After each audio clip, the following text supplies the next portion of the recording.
Regular GST और tax update के लिए इस चैनल को सब्सक्राइब करें। फ्रेंड्स, आप टीडीएस, इनकम टैक्स, जीएसटी और अकाउंटिंग सॉफ्टवेयर ऑडिट ट्रेल के साथ कंप्लायंस आसानी से कर सकते हैं। इन सॉफ्टवेयर के डेमो देखने के लिए आप हमें मोबाइल नंबर के साथ ईमेल कर दीजिए taxil@gmail.com पर। नमस्कार दोस्तों, यदि आप असेसमेंट ईयर 21-22 की आईटीआर ऑनलाइन फाइल करते हैं तो आपका जो टैक्स पेड की डिटेल होती है टीडीएस की, वो ऑटोमेटिकली नहीं आ रही है। आपको ही उसे फिल करना है, जिसके बारे में कि हम इस न्यूज़ में डिस्कशन करेंगे। फ्रेंड्स, यदि आप इनकम टैक्स रिटर्न को ऑनलाइन फाइल कर रहे हैं तो आप सभी टैब में इंफॉर्मेशन फिलअप कर लेंगे, जैसे कि personal information, gross total income, total deduction. उसके बाद आपको टैक्स पेड की टैब पे क्लिक करना है। तो फ्रेंड्स, उसके बाद यहाँ पे आपके 26AS में जो क्रेडिट आ रहा है वो आप यहाँ से चेक कर सकते हैं। लेकिन आप जैसे व्यू फॉर्म 26AS पे क्लिक करते हैं तो ये लॉगिन विंडो ओपन हो जाती है, इसलिए आपको यहाँ से चेक नहीं करना है। तो आप यहाँ पे ऊपर स्क्रॉल करेंगे, यहाँ पे ई फाइल में जाएंगे, इनकम टैक्स रिटर्न में जाके यहाँ पे व्यू फॉर्म 26AS पे क्लिक करेंगे, जिसके बाद कि आपको नई वेबसाइट पे रीडायरेक्ट कर दिया जाएगा, जहाँ पे जाके आप अपना फ़ोन नंबर 26AS चेक करेंगे। आपको 26AS के लिए TDS APC की वेबसाइट पे रीडायरेक्ट कर दिया जाएगा। यहाँ पे आप असेसमेंट ईयर 21-22 चूज़ कीजिए और व्यू एज HTML करके व्यू डाउनलोड कीजिए। तो यहाँ पे आप देख सकते हैं कि किस व्यक्ति के द्वारा आपका TDS काटा गया है, उसका टैन नंबर क्या है, कितने अमाउंट पे TDS काटा गया है, कितना अमाउंट TDS का काटा गया है। तो आप यहाँ से टैन नंबर नोट कर सकते हैं और जो TDS का अमाउंट है वो नोट कर सकते हैं, और जो टोटल अमाउंट जिस पे कि TDS कटा है वो भी आप यहाँ से नोट कर लीजिए। यदि किसी व्यक्ति का TCS कलेक्ट किया गया है सेक्शन 206C के अंतर्गत, तो उसका जो अमाउंट है वो तो ऑटोमेटिकली आ जाएगा। फिर भी आप यहाँ से नोट कर सकते हैं कि टैन नंबर क्या है कलेक्टर का और कितने अमाउंट पे TCS जो है वो कलेक्ट किया गया है। तो अब आप यहाँ पे ऑनलाइन जो टैक्सेस पेड का शेड्यूल है वो आप ओपन करेंगे। यहाँ पे देखिए, यदि आपका TDS सैलरी के अंतर्गत कटा है तो यहाँ पे शो डिटेल कर लीजिए आप, और यहाँ पे डिडक्टर की जो डिटेल है वो ऐड कर लीजिए, यानी कि tan number and amount of TDS it extra. यहाँ पे हमारे केस में अदर देन सैलरी का TDS है, तो यहाँ पे आप शो डिटेल करेंगे। यहाँ पे देखिए फ्रेंड्स, जो टैन नंबर है डिडक्टर का वो तो ऑटोमेटिकली आ गया है, लेकिन इसकी जो TDS अमाउंट है वो यहाँ पे फेच नहीं हुआ है। तो आपको यहाँ पे टिक करना है और उसके बाद एडिट पे जाना है। तो यहाँ पे फ्रेंड्स सिर्फ टैन नंबर जो होगा डिडक्टर का, उसके अकॉर्डिंग जो नेम होगा वो ऑटोमेटिकली आ जाएगा, लेकिन जितने अमाउंट पे जो टैक्स कटा है वो आपको यहाँ पे मैन्युअली फीड करना होगा। Year of tax deduction feed करना होगा, कितना TDS डिडक्ट किया गया है और कितना TDS क्रेडिट आप इस साल क्लेम करेंगे। क्योंकि कई बार ऐसा होता है कि जो 26AS फॉर्म है उसमें गलत एंट्रीज अपलोड कर दी जाती हैं, इसलिए ये यहाँ पे ऑटोमेटिक नहीं आएगा अमाउंट, आपको यहाँ पे फीड करना होगा। तो आप यहाँ पे फीड करेंगे अमाउंट और यहाँ पे ईयर सेलेक्ट करेंगे। तो फाइनेंशियल ईयर 2021 के लिए आप 2020 सेलेक्ट कर लीजिए और कितना अमाउंट TDS का डिडक्ट किया गया है, और यदि आप पूरा अमाउंट क्लेम करना चाहते हैं सेम ईयर में तो यहाँ पे एंटर करेंगे।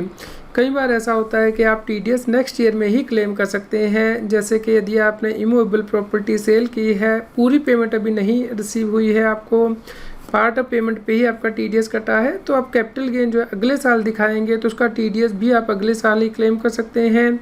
इसलिए यहाँ पे जो TDS डिडक्ट हुआ है वो तो आ जाएगा, लेकिन TDS क्रेडिट क्लेम नहीं आएगा, क्योंकि आप उसे नेक्स्ट ईयर क्लेम करेंगे। इसलिए आपको ये फिगर यहाँ पे मैनुअली एंटर करनी होंगी और उसके बाद सेव करनी होंगी। एक टैक्स पेयर के द्वारा मुझसे क्वेश्चन पूछा गया था कि सर यहाँ तो हम पिछले 20 सालों की जो है TDS की डिटेल एंटर कर सकते हैं, तो यदि हमने पिछले साल इनकम टैक्स की रिटर्न फाइल नहीं की थी और उसका TDS अमाउंट था, क्या उसका हम यहाँ पे एंटर करके रिफ़ंड क्लेम कर सकते हैं? आंसर है नहीं फ्रेंड्स।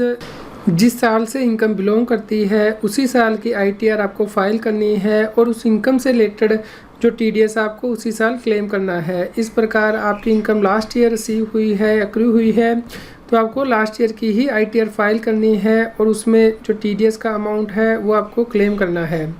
यदि आपने लास्ट ईयर की ITR फाइल नहीं की है तो आप कंडोनेशन के लिए रिक्वेस्ट फाइल कीजिए। यदि आपका डिले कंडोम कर दिया जाएगा कमिश्नर के द्वारा तो फिर आप लास्ट ईयर की ITR फाइल करके रिफंड क्लेम कर सकते हैं। तो यहाँ पे ईयर ऑफ टैक्स डिडक्शन में लास्ट 20 ईयर्स क्यों दिए गए हैं। मान लीजिए फ्रेंड्स आपने हाउस प्रॉपर्टी सेल की थी जिसका कि लास्ट ईयर TDS कटा था, लेकिन वो आपने इनकम फ्रॉम कैपिटल गेन में नहीं दिखाई है क्योंकि जो है वो साल ट्रांसफ़र नहीं हुई थी। इस साल आपकी ट्रांसफ़र हुई है तो लास्ट ईयर आपका जो TDS कटा था वो आपने कैरी फॉरवर्ड किया होगा।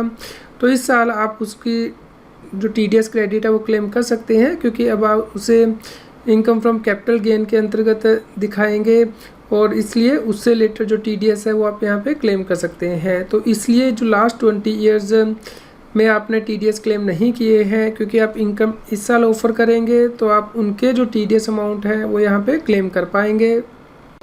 फ्रेंड्स उसके बाद आप यहाँ पे देखिए जो TCS की डिटेल है वो ऑटोमेटिकली यहाँ पे आ गई है क्योंकि TCS अमाउंट आप क्लेम कर सकते हैं। तो यहाँ पे जैसे ही आपने शो डिटेल पे क्लिक किया है तो यहाँ पे भी कुछ जो फील्ड है वो फिल नहीं हुई है, जैसे कि gross amount, payment which is subject to tax collection, year of tax collection, tax collected. तो आप जो है इसे सामने जाके टिक कर लीजिए और यहाँ पे एडिट पे क्लिक कीजिए।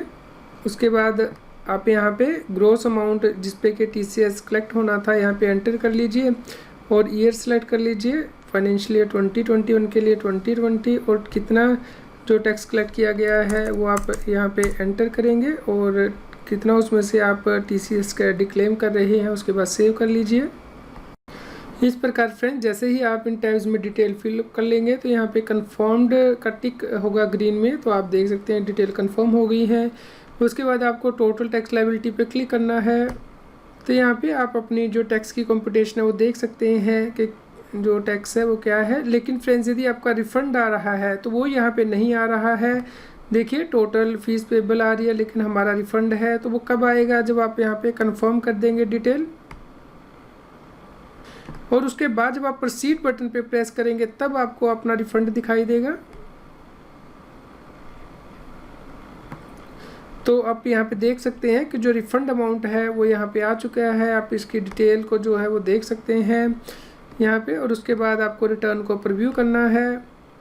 फ्रेंड जब आप इस बार की इनकम टैक्स की रिटर्न को फाइल कर देंगे तो उसके बाद जो एक्नॉलेजमेंट नंबर जनरेट होगा उसके ऊपर आपको सिस्टम जनरेटेड बार कोड और QR कोड भी डिस्प्ले होगा। जैसे ही आप इस QR कोड को स्कैन करेंगे उसके बाद आपको पैन नंबर पता लग जाएगा, कौन सी ITR फाइल की है वो मेंशन किया होगा और फाइनेंशियल ईयर मेंशन किया होगा जिसके लिए कि ITR फाइल की गई है। उम्मीद करते हैं दोस्तों आपके लिए यह न्यूज़ यूज़फुल रही होगी। कृपया लाइक कीजिए और शेयर कीजिए ताकि सभी लोगों तक ये जानकारी पहुंच पाए और वो इनकम टैक्स की कंप्लायंस कर पाएँ। आप हमें Telegram app CA Satbir Singh tax seal पर ज्वाइन कर सकते हैं ताकि आप GST और इनकम टैक्स के रेगुलर अपडेट अपने मोबाइल पर ही प्राप्त कर सकें।